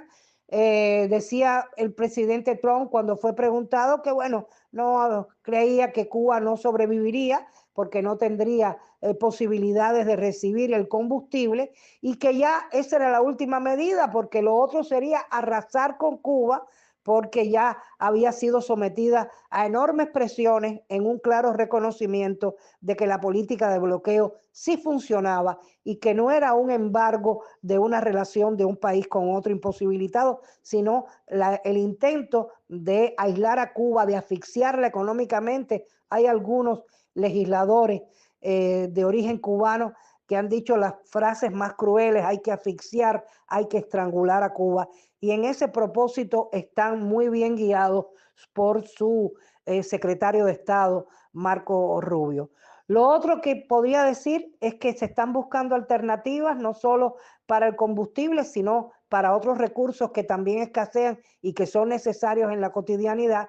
Y estamos igualmente recibiendo la solidaridad de muchos países del mundo. En la vanguardia de ellos está justamente México. La presidenta Sheinbaum, que ha sido categórica a la hora de decir que no van a renunciar al derecho de México a mantener su relación con Cuba, su relación humanitaria, como lo ha hecho. Está por llegar esos 2 buques de la Armada Mexicana cargados con muchísimo amor, yo creo que en primer lugar, pero también con víveres, con productos de aseo que van a ser muy bien recibidos y son muy necesarios en el país. La relación de Cuba con México, que data de muchísimos años, el México donde José Martí, el apóstol de la independencia de Cuba, encontró abrigo, encontró una familia en el abogado mexicano Manuel Mercado. Es el México que también acogió a Fidel Castro y a otros jóvenes que integraban la generación del centenario de Martí. Y allí, bueno, fraguaron la lucha por la independencia de Cuba. Esos buques que partieron de Veracruz, igual como partió el Tuxpan hacia Cuba, con esos 82 expedicionarios que llegaron a retomar la lucha armada en las montañas del oriente del país. A toda esta historia está vinculada a México, que fue además el único país que no rompió relaciones con Cuba cuando Estados Unidos, a través de la OEA, impuso esa condición a todos los países latinoamericanos o de América, porque esta era desde Canadá esa imposición, y México se mantuvo fiel, aliado de Cuba, de su pueblo. Y han pasado gobiernos de uno u otro color, pero se ha mantenido porque ha sido una relación que labraron los 2 pueblos, los pueblos de Cuba y los pueblos de México. Yo me siento honrada de poder compartir con ustedes estas informaciones y quedo a la orden. Aquí los cubanos siempre vamos a resistir y siempre vamos a estar agradecidos de la solidaridad internacional que recibimos y de manera particular de la solidaridad del pueblo, del gobierno y de la presidenta de México. Muchísimas gracias. Muchas gracias a ti, Bárbara Betancourt Abreu. Ella es periodista de Radio Habana, Cuba, y este reporte desde el terreno, desde las calles de La Habana, de la capital de Cuba, de cómo se vive estos días de intensificación del criminal bloqueo que mantiene Estados Unidos en contra de los cubanos y la forma en la cual pues han sobrevivido. Y este dato que nos comentaba nuestra colega Bárbara Betancourt, como durante la pandemia, ante la necesidad ingente de emergencia de respiradores, de oxígeno para atender a las víctimas del SARS-CoV-2, Estados Unidos bloqueó las compras de estos aparatos que salvaron miles de vidas y que pusieron en riesgo a la existencia de miles de personas cubanas también afectadas, como en el resto del mundo, del virus de la COVID-19. Este bloqueo que tiene estas consecuencias en el terreno y que pocas veces quienes en México o en otras latitudes critican el apoyo solidario, humanitario a los cubanos, no se detienen a pensar hasta el punto en el cual pues no existe una certeza muy clara de qué es lo que sucede en Cuba. Hay muchos mexicanos que no saben qué es lo que pasa ahí realmente en Cuba. No son pocos los testimonios de personas, sobre todo las que tienen recursos económicos, que condenan la vida en la isla sin haber puesto jamás un pie en ese lugar, ni tampoco haberse detenido a averiguar más allá de lo que presentan las agencias internacionales de noticias o los propios medios comerciales en nuestro país. Por eso es importante tener el contacto directo con los ciudadanos, los periodistas de a pie allá en Cuba. Gobierno de México no protege a narcopolíticos.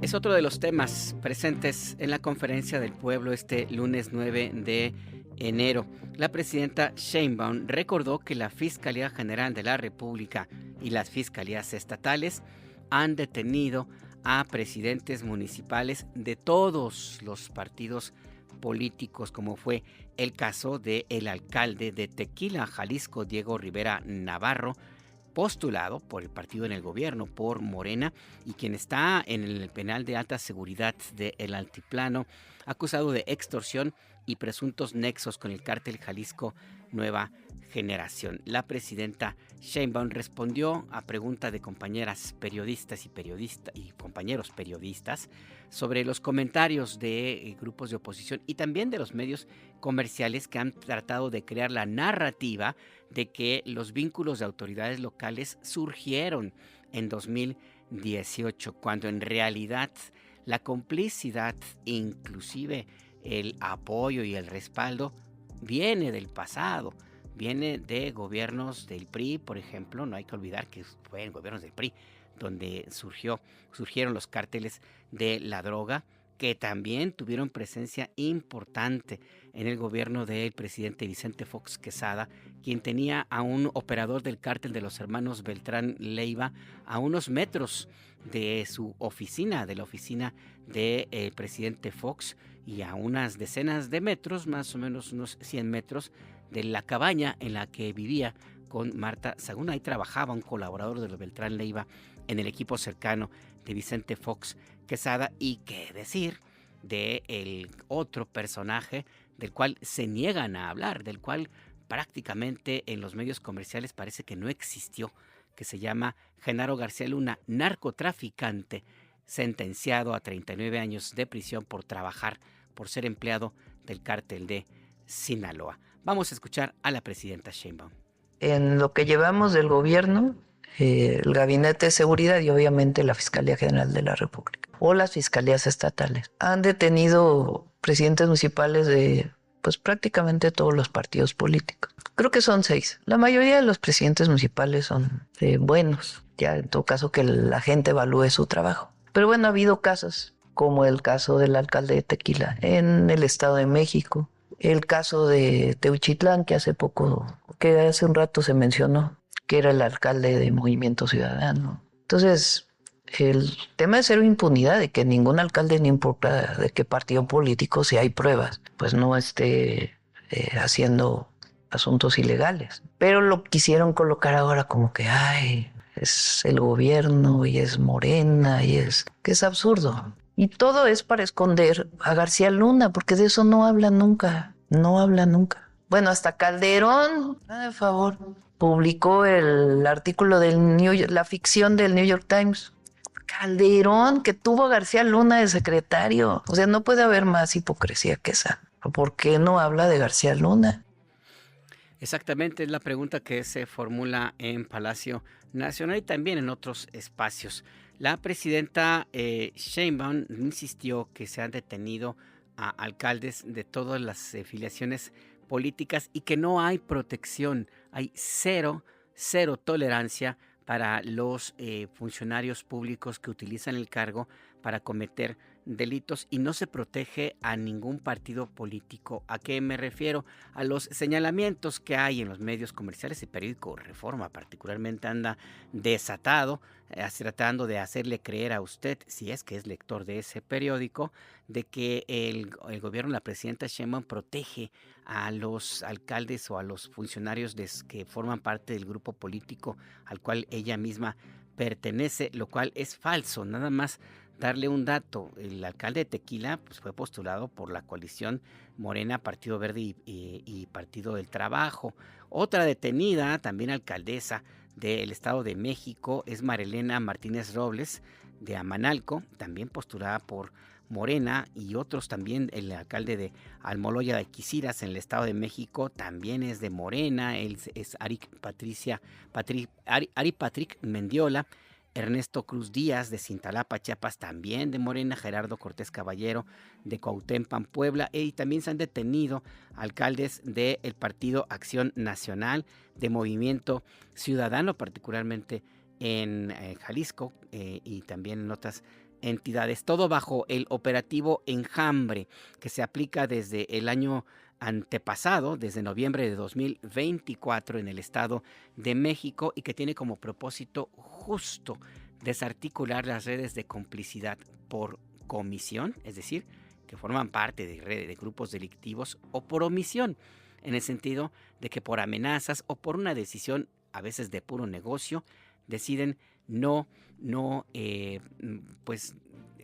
cometer actos ilícitos o permitir actividades de la delincuencia organizada. El planteamiento de la presidenta Sheinbaum es que no se protege a ningún político, sea del partido que sea, que sea acusado y se le compruebe que forma parte de redes de delincuencia organizada. Mire, por ejemplo, yo aquí tengo ya la lista.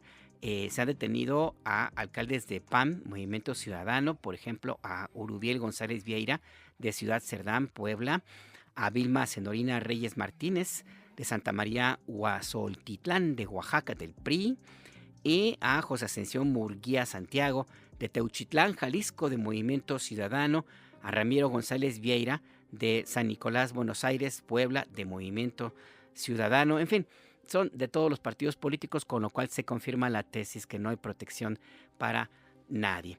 Y en ese sentido, también en la conferencia del pueblo, la presidenta respondió las críticas del presidente nacional del PRI, Alejandro Moreno, quien dijo eso exactamente, que se protege a políticos de Morena. Vamos a escucharla. ¿México o el gobierno de México protege narcotraficantes o protege narcopolíticos? Claro que no, pero además miren quién lo dice. ¿Qué autoridad tiene este hombre? Pero la gente está muy clara, muy clara. O sea, tampoco hay que insistir mucho en esto porque hay mucha claridad en la gente. Nada más hay que salir por cierto, agradezco mucho a Ian García porque la recepción fue hermosísima desde que salimos del aeropuerto. Muchísima gente en la calle y mucho cariño que es correspondido. Ahí lo que señala la presidenta Claudia Sheinbaum, quien también, por otra parte, reiteró que no hay operaciones conjuntas de México y Estados Unidos en territorio mexicano. Vamos a escuchar. Es muy importante, no hay operaciones conjuntas, no hay. Si acaso hay información que se da por parte de una agencia de los Estados Unidos, también, por cierto, no hay más permisos. Lo único que hay de permisos a agentes de las distintas agencias es la renovación. Si alguien se va, pues entonces llega alguien que sustituye. Eso es muy importante porque hace poco salió que no sé qué agencia tenía históricamente más agentes en México que nunca antes, y no es cierto eso. Ahí señala la presidenta Sheinbaum, quien también, por cierto, se refirió a la nota que publicó este fin de semana el periódico estadounidense The New York Times, que señala que supuestamente las policías mexicanas están conmocionadas porque se ha detectado que las organizaciones delictivas, sobre todo cárteles de narcotráfico, utilizan municiones calibre 50 que forman parte del arsenal del ejército de Estados Unidos y que inclusive son fabricadas algunas de estas municiones y armas por una empresa contratista del Pentágono, que es la entidad de operación militar de Estados Unidos, una empresa en Salt Lake City. El reportaje se llama "En México los carteles se enfrentan a la policía con munición hecha para el ejército de Estados Unidos". Sobre esto, la presidenta dijo que se analiza esta información. Sí, estamos revisando este reporte. Salió en el New York Times ayer, creo, o antier, no sé, el sábado. Estamos revisando el reporte para poder, pues, hablar con el gobierno de los Estados Unidos sobre este tema y ver cómo es posible que estas armas, que son de uso exclusivo del ejército de Estados Unidos, estén entrando a México. Ahí pues este dato, y es importante puntualizar porque este reportaje dice que las autoridades de las policías mexicanas están conmocionadas porque han encontrado estas municiones calibre 50. Siempre es importante dar el contexto completo. El periódico The New York Times, digamos en términos muy mexicanos, descubre una vez más el hilo negro, porque las municiones calibre 50, las armas de calibre 50 como la Browning M2 o como el fusil de francotirador Barrett, entre otros, están presentes en los grupos de delincuencia organizada desde por lo menos 2010, 2012, póngale usted, que llegaron a su posesión. De hecho, este tipo de armas de uso de guerra han sido denunciadas que están en manos de la delincuencia organizada desde por lo menos 2008, 2007. En algún momento, un comunicador que ahora pues es de los más críticos, con poca información en contra del gobierno de México, detalló, hablo de Raimundo Riva Palacio, que se había detectado que el cartel de Sinaloa había adquirido misiles tierra-aire y que los Zetas también tenían este tipo de municiones. En el 2019 yo publiqué un reportaje en la BBC de cómo se habían encontrado, se utilizaban de manera cotidiana los fusiles Barrett, que son capaces de romper cualquier blindaje, inclusive de calibre 5, que es el más poderoso, y que tiene un tiro de precisión de hasta 1200 metros, utilizado por los francotiradores del ejército de Estados Unidos. También se identificó en manos del cartel de Sinaloa armas como la que le digo, la Browning M2, calibre 50. Y esto es parte de la realidad que existe en México desde hace años, le digo, desde 2008, por lo menos se sabe de este tipo de armamento de guerra. Está vinculado con la decisión del gobierno de George Bush hijo de retirar la prohibición de la venta libre de armas de asalto de cualquier calibre a ciudadanos estadounidenses, que había sido establecida por el presidente William Clinton. A partir de ese momento llegaron este tipo de armas a manos de las bandas de narcotráfico en México. Así es que lo que ahora publica el periódico The New York Times, pues sí, ahí están. Solo que no es nuevo, no es novedad. Esto tiene años en utilización por parte de los grupos de delincuencia organizada. ¿Por qué publicarlo de esta manera y con el argumento de que están conmocionadas las policías? Habrá que ver. No hay una explicación sobre ese tema, pero de que se trate, que cumpla con las reglas del periodismo, es decir, que sea novedoso, que sea noticia, pues no lo es. Porque esto tiene mucho tiempo de existir. Así pues, los reportes de la prensa estadounidense. Así es el infierno que viven los niños migrantes detenidos por Estados Unidos. Y así es como existen medios como el New York Times, que es muy respetable, que es un gran conglomerado periodístico porque tiene este tipo de reportajes, pero tiene otros muy, muy puntuales y que son verdaderamente unas joyas de periodismo. Así como existe Fox News, que se ha dedicado en las últimas horas a criticar a Bad Bunny. Así como existen también periódicos pues, que son una verdadera desgracia, como varios allá en Estados Unidos, también hay medios independientes que hacen un periodismo muy puntual y valioso. ¿A qué me refiero? A el portal ProPublica, donde participan inclusive periodistas que formaron parte de la plantilla de New York Times, como la que fue corresponsal en México durante algunos años, Ginger Thompson, y existen otros que formaron parte de The Washington Post, del Dallas Morning News, de Los Angeles Times, y que hacen un periodismo realmente de tomar en cuenta. ProPublica publica este fin de semana una historia sobre el centro de detención para familias migrantes en Dilley, Texas, donde estuvo encarcelado Liam Conejo, este niño que fue pues utilizado como una carnada por ICE, por miembros del Servicio de Inmigración y Custodia de Aduanas, para obligar a su papá a que saliera del lugar donde se encontraba para detenerlo en Minneapolis, en Minnesota. ProPublica ya había entrado a este lugar. Ginger Thompson, la que le comento, logró documentar cómo en el primer gobierno de Donald Trump habían decidido meter en jaulas a las niñas y niños migrantes separados de sus padres. Ahí los mantenían como animales en ese mismo lugar que ahora mismo tiene, por ejemplo, un brote de sarampión. ¿Qué sucede? ¿Qué sucede con las niñas y niños migrantes que están en esta prisión? Jessica Leal nos cuenta. Hasta el día de hoy no sé qué hicimos mal para que nos detuvieran. Siento que nunca saldré de aquí. Solo les pido que no se olviden de nosotros. Ese fue el mensaje de Gustavo Santiago, un adolescente de 13 años quien se encuentra privado de su libertad en el Centro de Detención para Familias Migrantes en Dilley, Texas. ProPublica, una sala de prensa independiente y sin fines de lucro que produce periodismo de investigación, documentó su historia y la de otros infantes y adolescentes quienes narraron a la periodista Mika Rosenberg, con el consentimiento de sus padres, la angustia de ser arrancados de sus vidas en Estados Unidos y el miedo a lo que viene después.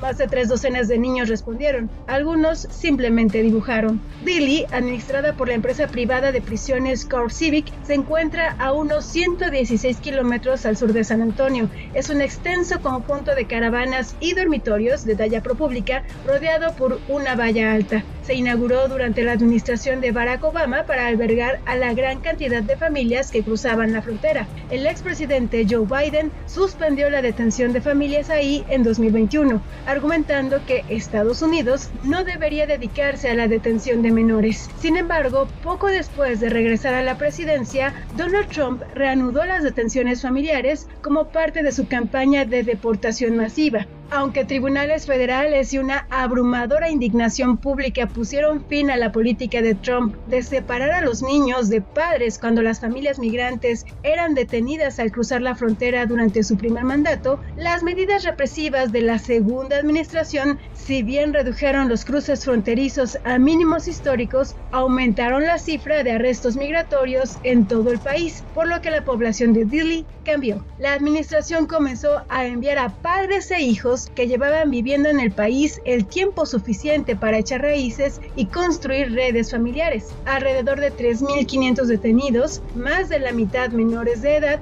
han pasado por el centro desde su reapertura, una cifra superior a la población de la propia ciudad de Dilley. Pero la indignación por la reclusión de infancias volvió luego de que se difundió masivamente en redes sociodigitales la fotografía de Liam Conejo Ramos, un niño ecuatoriano de 5 años detenido con su padre en Minneapolis. Miles se enfurecieron al ver al niño con una mochila de Spider-Man y un gorro de conejo azul, lo que desencadenó una nueva condena generalizada y la protesta de los detenidos. Aunque existe un acuerdo legal que generalmente limita el tiempo que los niños pueden permanecer detenidos a 20 días, un análisis de datos realizados por ProPublica reveló que unos 300 menores enviados a Dilley por la administración Trump permanecieron ahí más de un mes. Varias madres contaron que había niños tan angustiados que se cortaban o hablaban de suicidio. A pesar de la promesa de Trump de perseguir a los criminales violentos, la gran mayoría de los adultos detenidos en Dilley durante el último año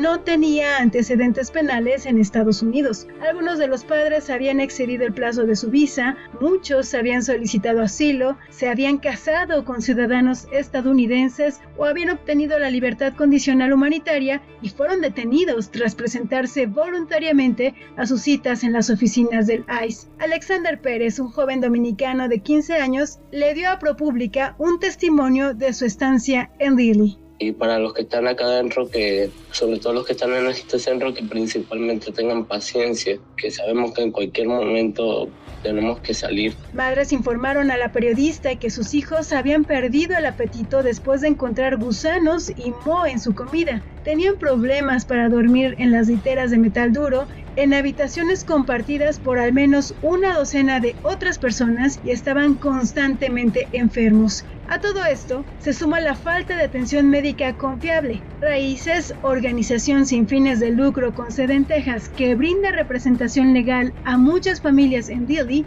declaró recientemente ante el tribunal que sus clientes habían expresado su preocupación por la atención médica insuficiente en al menos 700 ocasiones desde agosto de 2025. Además, recientemente se detectaron 2 casos de sarampión en el centro, por lo cual las autoridades federales pusieron en cuarentena a algunos migrantes y los abogados informaron que el ICE canceló las visitas legales presenciales hasta el 14 de febrero como medida de seguridad. El Departamento de Seguridad Nacional, organismo que supervisa al ICE, se limitó a declarar que todos los detenidos en Dili reciben atención médica adecuada. En enero, indica Mika Rosenberg, el ICE liberó a unas 200 personas a la vez, sin explicación alguna. Las liberaciones fueron tan sorprendentes que incluso algunas personas temieron que las deportaran. A algunos les colocaron un grillete electrónico en el tobillo y deben presentarse a oficinas de ICE para controles regulares. Pero la tranquilidad no volvió, como es el caso de Jacob,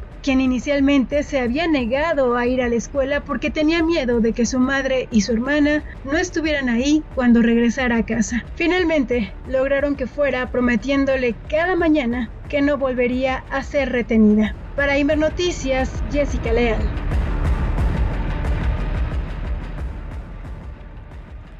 Esta es la realidad de cientos de niños, niñas migrantes que están encerrados en esta prisión, que es la que más se conoce en Dilley, Texas, que ha sido utilizada como un auténtico campo de concentración.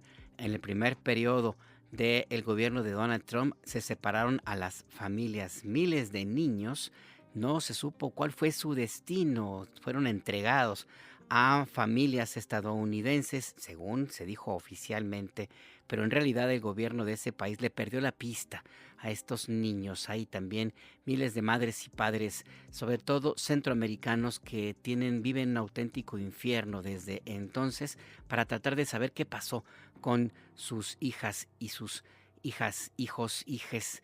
Y también está el caso de los que fueron encerrados en jaulas en esta misma prisión en Dilley, Texas. Uno de los autores centrales de este condenable acto de supremacismo se llama Stephen Miller, quien es asesor de Donald Trump, fue funcionario en el primer gobierno del magnate, y quien, a pesar de ser él mismo descendiente de judíos, de padres judíos, es un supremacista.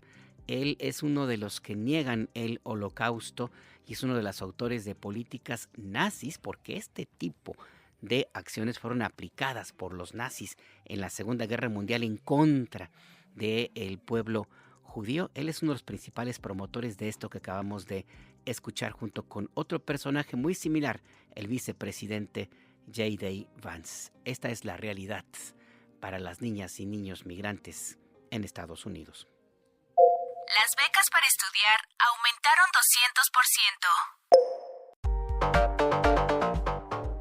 200%. Regresamos a México, nos quedan unos minutos del acento, tu punto de referencia, y empezamos a correr. Esta mañana se informó que se entregaron en enero tarjetas a más de 1 millón de nuevos beneficiarios de la beca universal Rita Cetina, que consiste en un apoyo de 1,900 pesos bimestrales por familia y 700 pesos adicionales por cada estudiante más de nivel secundaria. El secretario de Educación, Mario Delgado, también dijo que al 3 de febrero habían iniciado ya las asambleas informativas en las escuelas primarias del país para la nueva beca de uniformes y útiles escolares Rita Cetina, que otorgará un pago anual de 2,500 pesos. El beneficio son 8.4 millones de estudiantes de primero a sexto de primaria. Vamos a escuchar.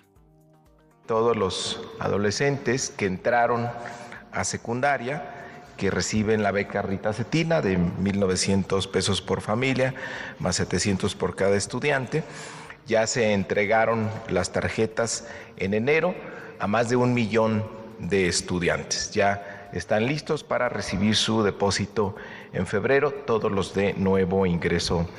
Y a partir del 3 de febrero, el gran equipo que tenemos, los servidores de la educación coordinados por Julio León, ya arrancaron las asambleas informativas en todas las primarias públicas de México para informarles que ya entrará en vigor la beca Rita Cetina de apoyo para útiles y uniformes escolares. Será un apoyo anual, como se ha anunciado, de 2,500 pesos para todas y todos los niños. Ya lo habíamos presentado, pero es importante recordar cómo el presidente Andrés Manuel López Obrador arranca. Bueno, ante este panorama, la presidenta Claudia Sheinbaum dijo que este año se destinaron $1 billón para los programas sociales para el bienestar, incluidas las becas para estudiantes de las escuelas públicas. Los beneficiarios han aumentado 216%. Pasaron de 7.2 millones en 2019 a 22.8 millones en 2026. La presidenta recordó, cuando no hay corrupción, alcanza para todo. Primero porque está bien planeado y ya no hay corrupción. Y cuando eso ocurre hay recursos para destinarlos a la gente. Este año es $1 billón para programas del bienestar. Todos los programas de bienestar, incluidas las becas. Entonces nuestro objetivo es la igualdad, que todos lleguen parejos a la escuela. Por eso son las becas universales. Y son para educación pública, pues porque quien tiene dinero para llevar a sus hijos a la escuela privada no necesariamente requiere la beca. Y el gobierno tiene la responsabilidad de la educación pública, obviamente de regular y tutelar la educación particular, pero la responsabilidad de la educación pues es la educación pública. Si los niños y niñas tienen una base mínima que les permite útiles, uniformes, lo mínimo indispensable para ellos. Ahí pues lo que señala la presidenta Claudia Sheinbaum. En este mismo tema, también la secretaria del Bienestar, Ariadna Montiel, informó que a partir de mañana y hasta el 14 de febrero se van a entregar las tarjetas Bienestar para las personas que se registraron en diciembre en los programas Pensión Adultos Mayores y Pensión Mujeres Bienestar. Vamos a escuchar.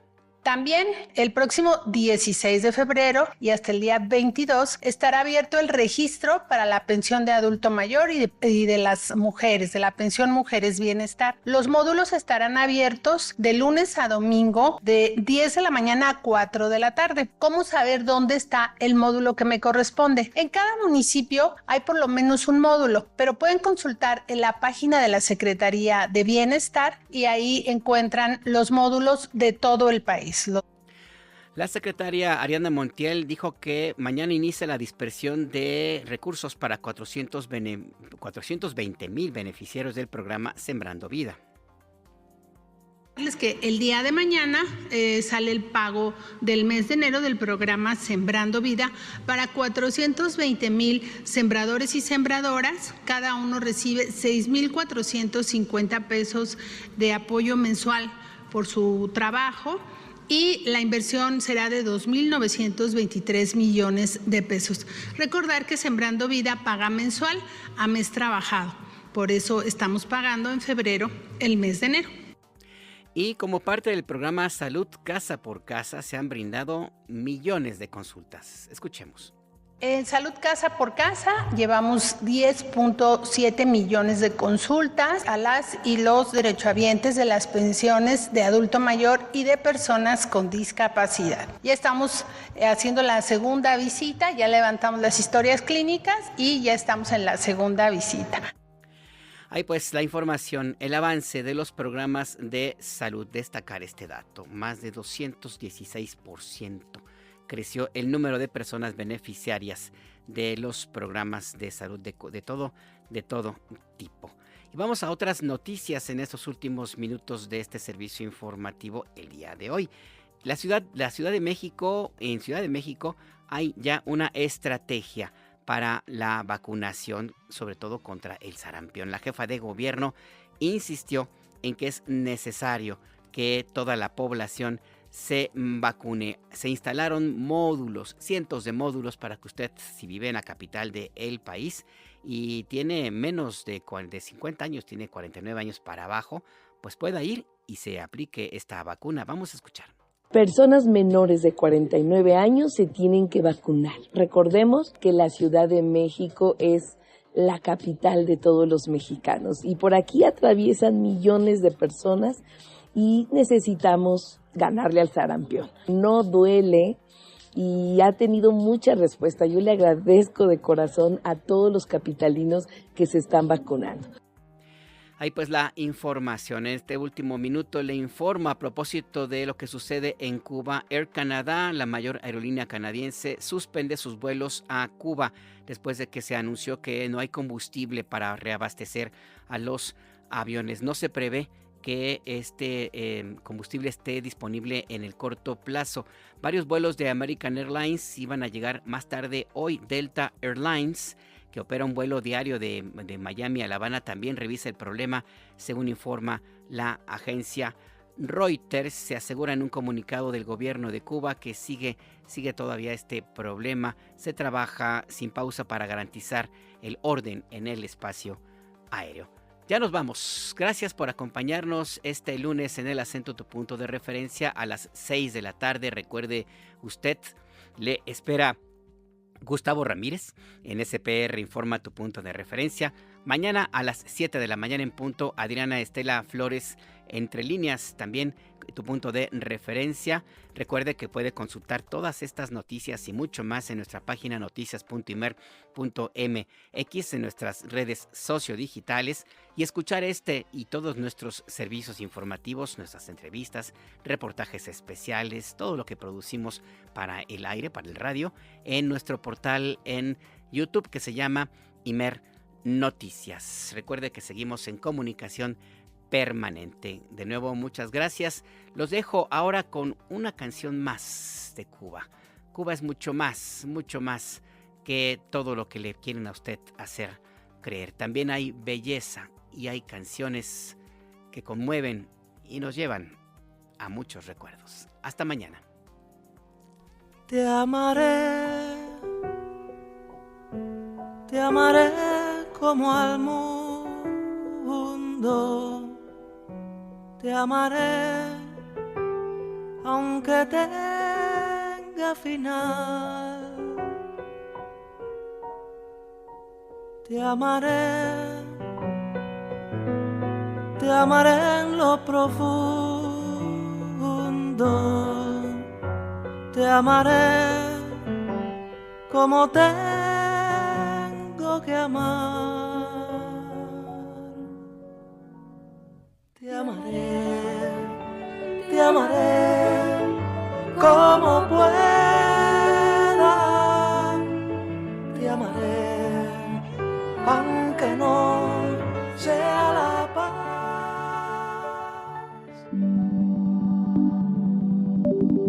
Imer Noticias presentó El Acento con Alberto Nájar. Tu punto de referencia. Las opiniones aquí expresadas son responsabilidad de sus autores y no representan la posición editorial de Imer Noticias.